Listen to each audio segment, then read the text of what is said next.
I'm going to say a word that for some of y'all never heard before. It's Ibogaine. Ibogaine. And how might it help to save a veteran's life or someone you love that is having substance abuse?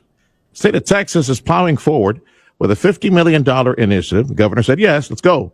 Let's do some clinical trials on how effective Ibogaine might be in helping veterans with PTSD, some mental health problems, folks with addiction. Brian Hubbard is my guest. And of course, 7 o'clock hour on the morning news, you can see us on 710 KURV YouTube, 710 KURV Live X, and Facebook. And I hope this video is repurposed several times and spreads the word on Ibogaine. Brian Hubbard, CEO of Americans for Ibogaine. I heard an interview you did a few days back, Brian, with my buddy, the czar of talk radio, Michael Burry. You can listen to him afternoons here on KURV. And you said in that interview that this Ibogaine, which is a natural, like something from roots or from Africa, but there's also a mixture. There's a portion, a compound, only grows in the Rio Grande Valley. So what is Ibogaine, my brother? And tell me your personal experience with it.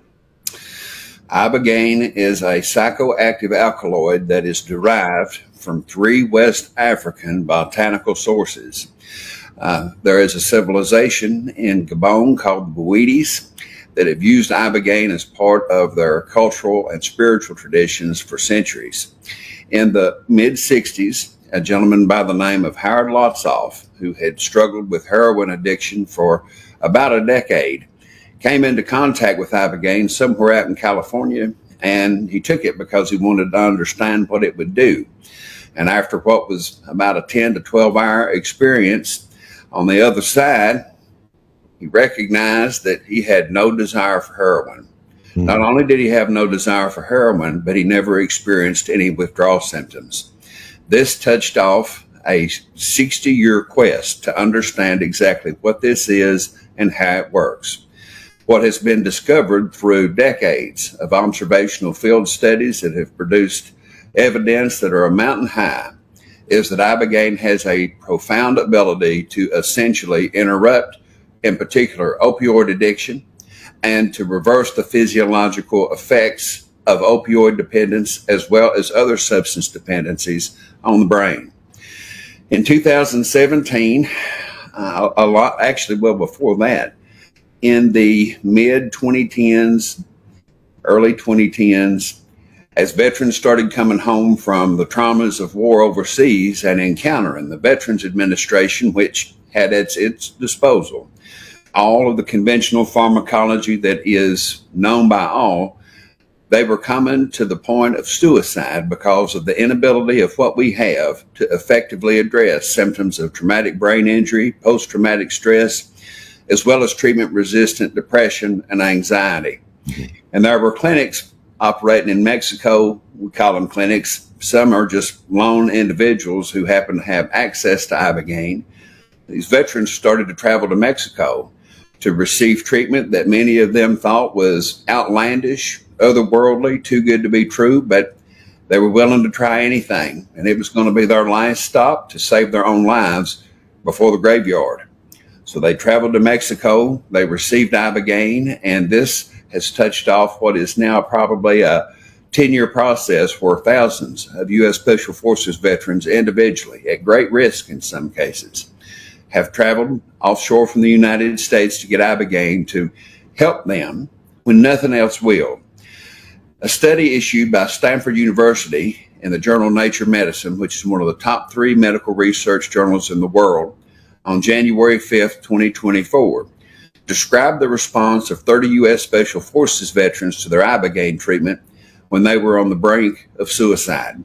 All of these veterans had traumatic brain injury. They all endorsed significant symptoms of depression and anxiety. Many of these veterans were receiving a cocktail of medications from the VA that, if they had not started out as being substance dependent, they certainly had become so by virtue of the medical treatment that they had received. Their brains were imaged before and after treatment to understand what, if anything, was happening within the brain to explain these miraculous stories of recovery, which, again, sounded just too good to be true. Mm-hmm. And the question was whether we were capturing some sort of mass hysteria phenomena, or there was just a somatic response to what can often be a very powerful introspective experience. What the Stanford study revealed essentially is that Ibogaine has significant neuroregenerative properties on the brain itself. So, for instance, many of these veterans had little black dots on their pre-treatment MRIs, which indicated those areas of the brain that were no longer alive because of traumatic brain injury. On the other side of treatment, those little black dots were gone. The white matter that covers the surface of the brain, and that's the highway across which all of our thoughts and impulses travel, grew and thickened in size. The average reversal of brain age among the cohort of 30 was 1.5 years, and the top 5 veterans saw their brains reverse in age by 5 years from a single treatment. Right. The centers of the brain responsible for emotional regulation and executive functioning grew in size.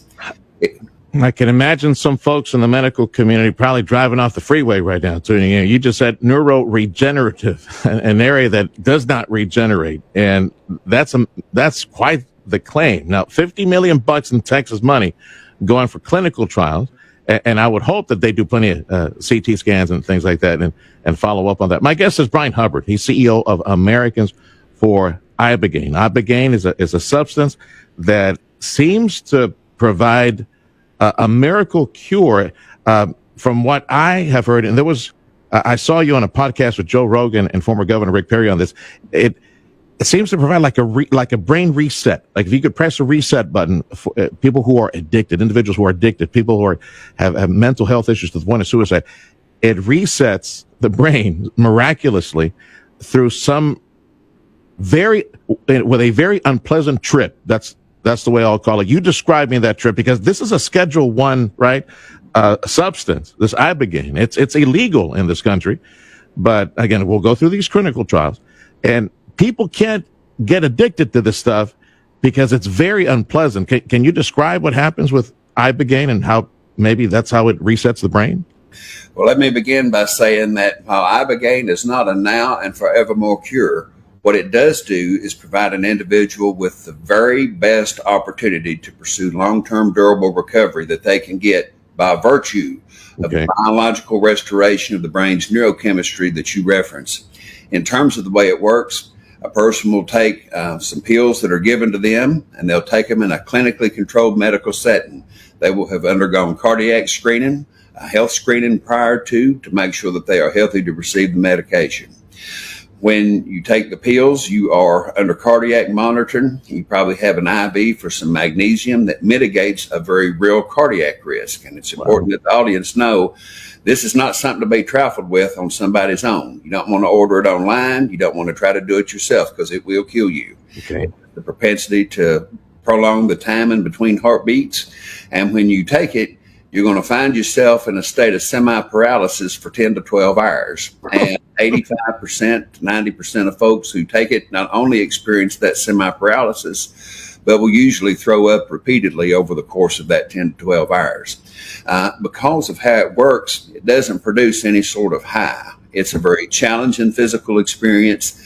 Many people, if I were to take it right here, I could still have the conversation that I'm having with you. Mm-hmm. It respects human free will, which means that when you close your eyes, you may have an introspective experience where you see scenes from your life and your own self in terms of how you've interacted with the world from a different vantage point than perhaps you've ever considered before. And it is this introspective journey that has a tremendous spiritual impact on a lot of people who receive Ibogaine, especially when they come away with an affirmation that they are a spiritual being who has eternal significance. And in all candor, for me, that is the most significant property that Ibogaine has, and it's the one that really seems to anchor the physiological recovery that it can produce in individuals who receive it.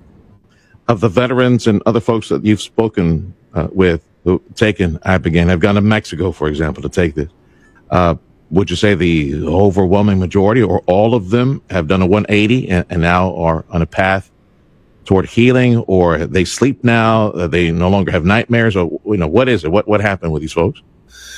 What we can say is that there is a profound improvement on treatment outcomes with Ibogaine compared to the treatment outcomes that are being produced with the system that we have. It's not for everybody. It's not 100%. It is not now and forevermore. What it does is provide a window of restoration, which allows an individual to rebuild a shattered life, whether that life has been shattered by addiction, Okay. or trauma from war, or just the regular experiences that come with life on this earth. Do you need to take it yearly? Is it just one and done, or what happens? It varies by individual. I've never come across someone while I have been exploring this field that has received Ibogaine more than 3 times for an addiction problem over the course of their life. Individuals with traumatic brain injury may find, but depending on their severity, that they go, once every couple years or so. Marcus Luttrell, the lone survivor, a proud Texan, has received Ibogaine treatment 4 times. And he said that after his last time, he knew he didn't have to receive it anymore. And he had received that for traumatic brain injury. Wow. And he has just had a beautiful transformation experience from Ibogaine. I know you were in Austin yesterday. Did anybody tell you in Austin how this will apply the $50 million for the clinical trials for Ibogaine in Texas? Have they told you how this will be conducted? Any information you can share with us? I sure can. The Texas plan was initially developed in Kentucky when I ran the opioid commission in this state. Okay. And Texas has essentially finished the job that was begun here. And what that job is the creation of a public-private partnership whereby Texas will create a competitive application selection and review process whereby drug developers will submit applications along with 1 or more private hospitals or 1 or more universities to conduct these clinical trials in partnership with the state.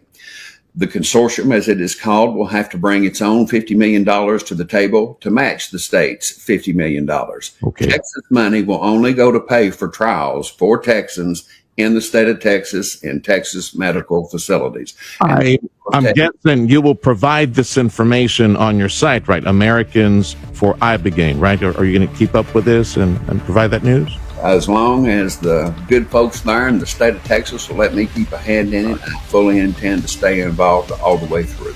Americans for Ibogaine. Look for him online. Brian Hubbard, thank you for all this information, and keep us posted on any developments here in Texas on this we need to share with veterans. Bless you, brother, for all your work.